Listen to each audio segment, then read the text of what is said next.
ലോകത്ത് ഹിൽ സ്റ്റേഷനുകൾ എങ്ങനെയാണ് ഏറ്റവും ഭംഗിയായി പ്രകൃതിക്ക് വലിയ ആഘാതമുണ്ടാക്കാതെ എന്നാൽ അതിൻ്റെ മാക്സിമം പൊട്ടൻഷ്യലെ യൂസ് ചെയ്യുന്ന രീതിയിൽ പ്രയോജനപ്പെടുത്തുന്നതിനുള്ള മാതൃകകളുണ്ട്.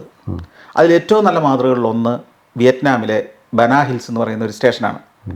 മറ്റൊന്ന് മലേഷ്യയിലെ ജെൻഡിങ് ഹൈലാൻഡാണ്. ഇങ്ങനെ പല സ്ഥലങ്ങളുണ്ട്.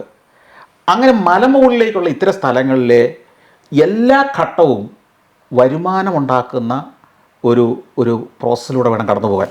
അതായത് ടൂറിസം എന്ന് പറഞ്ഞാൽ വരുമാനം ഉണ്ടാക്കാനുള്ളതാണ്, തൊഴിൽ കൊടുക്കാൻ വേണ്ടിയുള്ളതാണ്. ഈ വരുമാനം ഉണ്ടായെങ്കിലേ തൊഴിൽ കൊടുക്കാൻ പറ്റുള്ളൂ. ഈ തൊഴിലിൽ കൃത്യമായ പ്രതിഫലം, നല്ല പ്രതിഫലം ഉണ്ടെങ്കിൽ അവിടെ ആളുകൾ നിൽക്കുള്ളൂ. അങ്ങനത്തെ പ്രതിഫലം ഉണ്ടായെങ്കിൽ മാത്രമേ ഈ പുറത്തേക്കുള്ള ഒഴുക്ക് നിർത്തി നമ്മുടെ ആളുകൾ ഇവിടെ പിടിച്ചു നിർത്താൻ പറ്റുള്ളൂ. ഗ്രാമീണർക്ക് വരെ ഇതിൻ്റെ പ്രതിഫലം, വരുമാനം, ടൂറിസത്തിൻ്റെ ഷെയർ കിട്ടുന്ന ഒരു സംവിധാനം രൂപപ്പെടണം. ഈ റെസ്പോൺസിബിൾ ടൂറിസം എന്ന് പറഞ്ഞൊരു സംവിധാനം വളരെ എഫക്റ്റീവായിട്ട് വളർന്നു വന്നിട്ടുണ്ട്. പക്ഷേ അതുകൊണ്ട് മാത്രമായില്ല.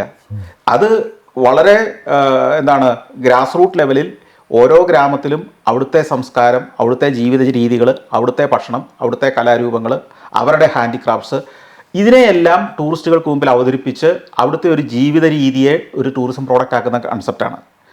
ഇതോടൊപ്പം തന്നെ ഞാൻ പറഞ്ഞല്ലോ, എൻ്റർടൈൻമെൻറ്റിൻ്റെ സാധ്യതകൾ.